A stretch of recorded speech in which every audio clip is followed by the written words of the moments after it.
हरे कृष्णा। ओम नमः शिवाय।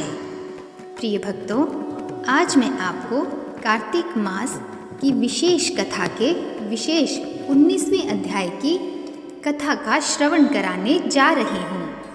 आप सभी इस कथा को बड़ी श्रद्धा एवं प्रसन्नचित्त मन से सुनिएगा।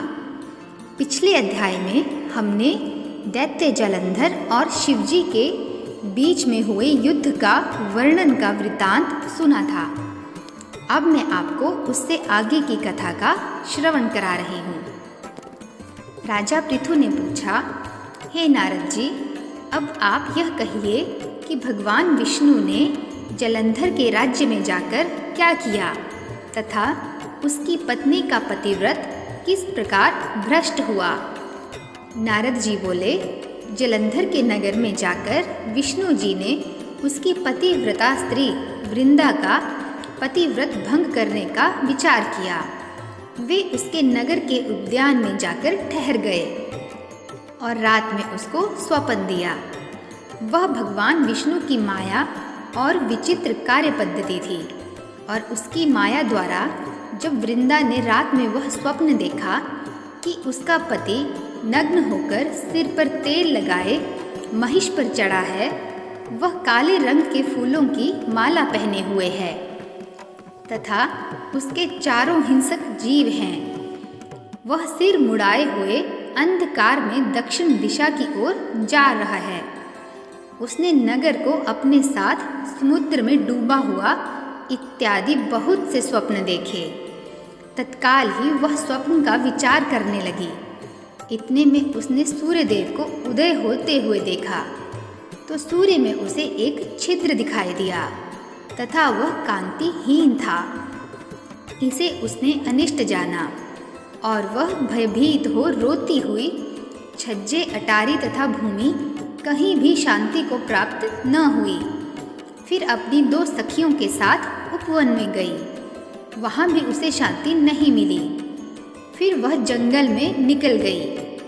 वहाँ उसने सिंह के समान दो भयंकर राक्षसों को देखा, जिससे वह भयभीत हो भागने लगी। उसी क्षण उसके समक्ष अपने शिष्यों सहित शांत मौनी तपस्वी वहाँ आ गए। भयभीत वृंद उसके गले में अपना हाथ डाल उससे रक्षा की याचना करने लगी। मुनि ने अपनी एक ही हुंकार से उन राक्षसों को भगा दिया। वृंदा को आश्चर्य हुआ तथा वह भय से मुक्त हो मुनिनाथ को हाथ जोड़ प्रणाम करने लगी। फिर उसने मुनि से अपने पति के संबंध में उसकी कुशल क्षेम का प्रश्न किया। उसी समय दो वानर मुनि के समक्ष आकर हाथ जोड़ खड़े हो गए और ज्यों ही मुनि ने भ्रिकुटी संकेत किया, त्यों ही वे वानर उड़कर आकाश मार्ग से चले गए। फिर जलंधर का सिर और धड़ लिए मुनि के आगे आ गए। तब अपने पति को मृत हुआ जान वृंदा मूर्छित हो पृथ्वी पर गिर पड़ी और अनेक प्रकार से दारुण विलाप करने लगी। उसके पश्चात उस मुनि ने कहा, हे कृपानिधे, आप मेरे इस पति को जीवित कर दीजिए। मुनि से ऐसा कहते हुए वृंदा ने पतिव्रता दैत्य पत्नी ऐसा कहकर दुखी श्वासों को छोड़कर मुनीश्वरों के चरणों पर गिर पड़ी। तब मुनीश्वर ने कहा, यह शिवजी द्वारा युद्ध में मारा गया है, जीवित नहीं हो सकता, क्योंकि जिसे भगवान शिव मार देते हैं वह कभी जीवित नहीं हो सकता। परंतु शरणागत की रक्षा करना सनातन धर्म है। इसी कारण कृपा कर मैं इसे जिलाए देता हूँ। नारद जी ने आगे कहा, वह मुनि साक्षात विष्णु ही थे, जिन्होंने यह सब माया फैला रखी थी। वह वृंदा के पति को जीवित करके अंतर ध्यान हो गए। जलंधर ने उठकर वृंदा को आलिंगन किया और वृंदा भी पति को जीवित हुआ देख अत्यंत हर्षित हुई और अब तक हुई बातों को स्वप्न समझा। तत्पश्चात वृंदा सकाम हो बहुत दिनों तक अपने पति के साथ विहार करती रही। एक बार सूरत एवं संभोग काल के अंत में उन्हें विष्णु को देखकर उन्हें ताड़ित करती हुई बोली, हे पराई स्त्री से गमन करने वाले विष्णु, तुम्हारे शील को धिक्कार है। मैंने जान लिया है कि मायावी तपस्वी तुम ही थे। इस प्रकार कहकर कुपित पतिव्रता वृंदा ने अपने तेज को प्रकट करते हुए भगवान विष्णु को शाप दिया। तुमने माया से 2 राक्षस मुझे दिखाए थे, वही दोनों राक्षस किसी समय तुम्हारी स्त्री ला हरण करेंगे। सर्पेश्वर जो तुम्हारा शिष्य बना है, यह भी तुम्हारा साथी रहेगा। जब तुम अपनी स्त्री के विरह में दुखी होकर विचरोगे, उस समय वानर ही तुम्हारी सहायता करेंगे। ऐसा कहती हुई पतिव्रता वृंदा अग्नि में प्रवेश कर गई। ब्रह्मा आदि देवता आकाश से उसका प्रवेश देखते रहे। वृंदा के शरीर का तेज पार्वती जी के शरीर में चला गया। पतिव्रत के प्रभाव से वृंदा ने मुक्ति प्राप्त की। अब राजा पृथु ने पूछा, हे देव ऋषि नारद, इसके बाद युद्ध में क्या हुआ तथा वह दैत्य जलंधर किस प्रकार मारा गया? कृपया मुझे वह कथा सुनाइए। नारद जी बोले, जब गिरिजा वहाँ से अदृश्य हो गई और गंधर्वी माया भी विलीन हो गई, तब भगवान वृषभध्वज चैतन्य हो गए। उन्होंने लौकिकता व्यक्त करते हुए बड़ा क्रोध किया और विस्मित मना जलंधर से युद्ध करने लगे। जलंधर शंकर के बाणों को काटने लगा, परंतु जब काट न सका तब उसने उन्हें मोहित करने के लिए माया की पार्वती का निर्माण कर अपने रथ पर बांध लिया। तब अपनी प्रिया पार्वती को इस प्रकार कष्ट में पड़ा देख लौकिक लीला दिखाते हुए शंकर जी व्याकुल हो गए।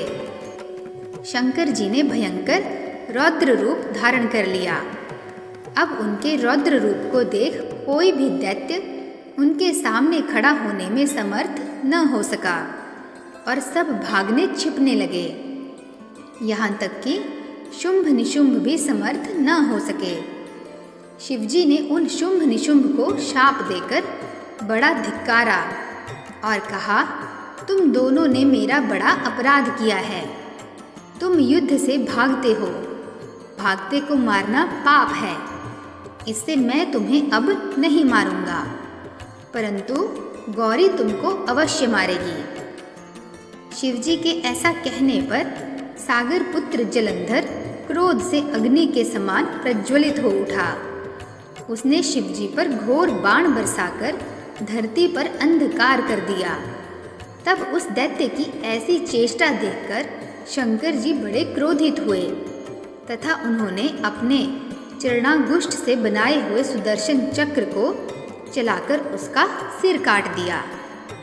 एक प्रचंड शब्द के साथ उसका सिर पृथ्वी पर गिर पड़ा और अंजन पर्वत के समान उसके शरीर के 2 खंड हो गए। उसके रुधिर से संग्राम भूमि व्याप्त हो गई। शिव आज्ञा से उसका रक्त और मांस महारौरव में जाकर रक्त का कुंड हो गया तथा उसके शरीर का तेज निकलकर शंकर जी में वैसे ही प्रवेश कर गया जैसे वृंदा का तेज गौरी के शरीर में प्रविष्ट हुआ था।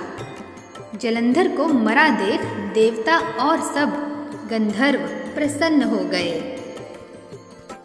जब देवता स्तुति कर मौन हो गए, तब शंकर जी ने सब देवताओं से कहा, हे ब्रह्मादिक देवताओं, जलंधर तो मेरा ही अंश था, उसे मैंने तुम्हारे लिए नहीं मारा है। यह मेरी सांसारिक लीला थी। फिर भी आप लोग सत्य कहिए कि इससे आप सुखी हुए या नहीं।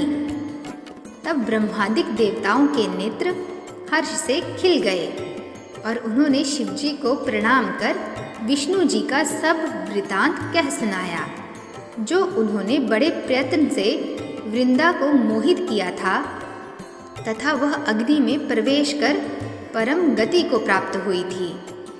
देवताओं ने यह भी कहा कि तभी से वृंदा की सुंदरता पर मोहित हुए विष्णु उनकी चिता की राख लपेट इधर उधर घूमते हैं। अतएव आप उन्हें समझाइए क्योंकि यह सारा चराचर आपके अधीन है। देवताओं से यह सारा वृतांत सुन शंकर जी ने उन्हें अपनी माया समझाई और कहा कि उसी से मोहित विष्णु भी इस तरह के कार्य कर रहे हैं, परंतु महादेवी उमा त्रिदेवों की जननी सबसे परे, वह मूल प्रकृति परम मनोहर और वही गिरिजा भी कहलाती है।